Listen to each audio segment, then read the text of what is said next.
professional letter, right?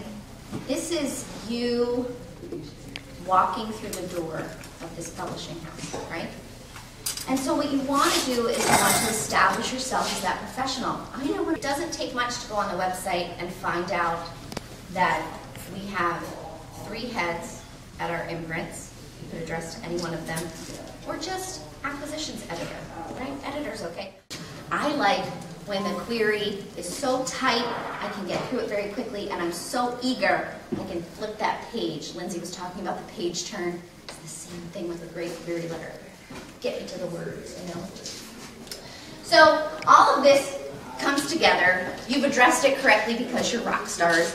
You haven't insulted anyone in your greeting. Wonderful. Then it's going to really come down to the most important part of a query letter, which is the pitch.